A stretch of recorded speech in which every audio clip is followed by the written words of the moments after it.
लें जी, आज का हमारा सवाल है कि चाँद पर हवा है या नहीं है। तो एक वेबसाइट है जी space.com। ये कहती है जी कि चाँद के ऊपर जो है ना वो हवा नहीं है कि आप उसमें जो है वो सांस ले सकें, और ना ही इतनी तेज़ जो है वो उसमें ब्रीज़ है कि जो फ्लैग है वो उसमें जो है वो वेव कर सके, जैसा कि पोलो एस्ट्रोनॉट का वो फ्लूटर करता हुआ नज़र आता है। लेकिन कहता है जी कि बड़ी जो है वो थिन लेयर है गैसेस की चांद की सरफेस के ऊपर, जिसको हम एटमॉस्फेयर कह सकते हैं, लेकिन टेक्निकली ये एक्सोस्फीयर है। और एक्सोस्फीयर में वो कहते हैं जी गैसेस के मालिक्यूल जो है ना ये बहुत ज़्यादा दूर दूर होते हैं, और शाज़ नादर ही ये कभी आपस में जो है वो कोलाइड करते हैं। मसलन जो चांद के ऊपर उसकी डेंसिटी है गैसेस की डेंसिटी है वो है जी 100 मालिक्यूल पर क्यूबिक सेंटीमीटर, जबकि अगर आप अर्थ के हिसाब से इसको कंपैरिजन करें ना तो सी लेवल पे 100 बिलियन मालिक्यूल जो है ना पर क्यूबिक सेंटीमीटर जो है वो पाए जाते हैं। और जो लूनर गैसेस हैं इनके जो टोटल मैस बनता है वो तकरीबन 55,000 पाउंड बनता है, यानी कि 2500 किलोग्राम बनता है, 2.5 टन जो है वो बनता है। ये एक आम डंप जो है ना डंप ट्रक उसका वज़न है। और रात को जो है ना वो टेम्परेचर चाँद की सतह पे जो है वो कम हो जाता है, तो इसका मतलब है जो एटमॉस्फेयर के मालिक्यूल हैं वो फॉल कर जाते हैं चाँद की सतह के ऊपर, और दिन के वक्त दोबारा से उनको जो है विंड वो उनको मूव अप कर देती है। और अभी तक जो है ना डिफरेंट एलिमेंट इसमें जो है ना इसके एटमॉस्फेयर में वो डिटेक्ट हो चुके हैं।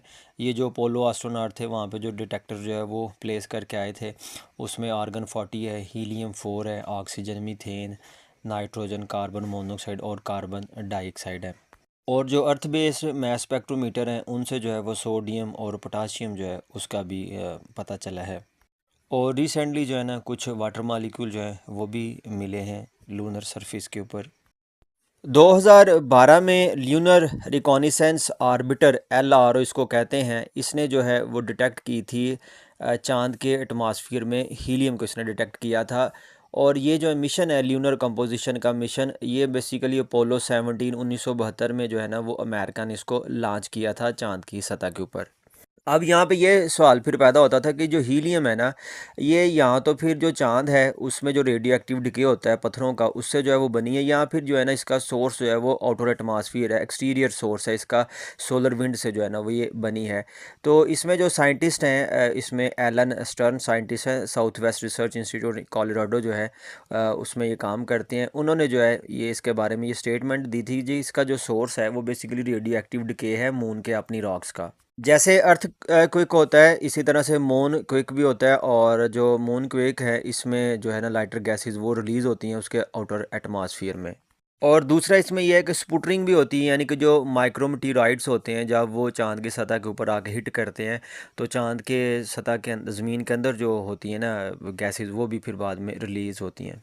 और ये हिटिंग वाला जो आइडिया है यही फिर हमें बताता है कि जो कुछ कॉमेट थे उन्होंने हिट किया मून की सतह को, तो उसके ऊपर जो है ना वाटर मालिक्यूल वो कॉमेट के ऊपर थे, वो फिर वहाँ पे जो है वो एक्यूमुलेट हो गए चांद की सतह के ऊपर जो है वो रह गए हैं। तो अब इसी के बारे में वो थेरी फिर बनाते हैं जी कि बेड ऑफ सॉलिड आइस जो हैं वो भी मिल सकते हैं जब माइनिंग की जाएगी इसकी मून की सरफेस की। तो और ज़मीन की तरह ही चाँद की जो है वो 3 तहें हैं कि इसके अंदर कोर है, फिर मेंटल है और क्रस्ट है। लेकिन फ़र्क ये है कि इसके अंदर जो है ना वो लिक्विड मैग्मा अब नहीं पाया जाता, क्योंकि कहते हैं इसकी जो कोर का टेम्परेचर है वो 1327 से 1427 डिग्री सेंटीग्रेड है। तो इस टेम्परेचर पे लिक्विड मोल्टन जो आयरन है उसकी कोर जो है वो इम्पॉसिबल है। लेकिन ये है कि वुल्केनिक एक्टिविटीज़ हैं, वुल्केनिक प्लेन्स जो हैं वो हैं।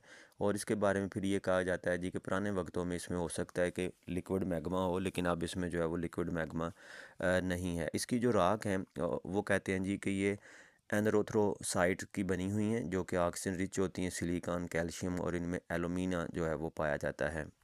तो नासा जो है वो वाहद ऑर्गेनाइजेशन है जिसने अभी तक चांद पर जो है वो लोगों को पहुंचाया है।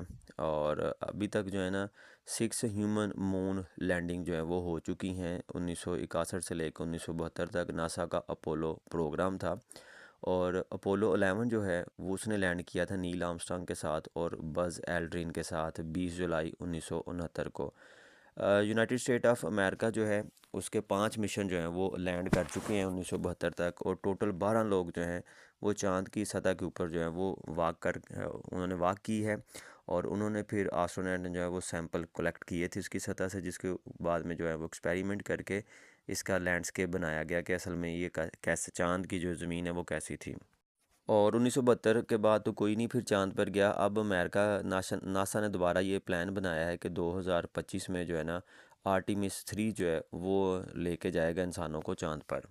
और अब इसमें एक जो इंटरेस्टिंग फैक्ट है वो ये है जी कि अब इंसान चाहता है कि क्योंकि उसने मार्स में जाना है और यहाँ आउटर स्पेस में और एक्सप्लोर करना है, तो उसको चांद को जो है ना वो एक स्टेशन बनाना चाहिए, एक उसको ये फ्यूल स्टेशन जो है वो बनाना चाहिए कि पहले लोग चांद पे जाएं और फिर वहाँ से रीफ्यूलिंग करके स्टे करके फिर आगे जो है वो स्पेस में मूव करें। तो अब उसके लिए ज़ाहिर है ऑक्सीजन चाहिए, तो उसके लिए अब ये कहा गया है कि क्योंकि उसमें ऐसी मेटल्स हैं, ऐसे एलिमेंट्स हैं, ऐसे ऑक्सीजन के कंपाउंड्स हैं जो ऑक्साइड की शक्ल में है, तो उनसे जो है वो अब ऑक्सीजन को एक्सट्रैक्ट किया जाए और वहाँ पे एटमॉस्फेयर में जो है वो ऑक्सीजन बनाई जाए।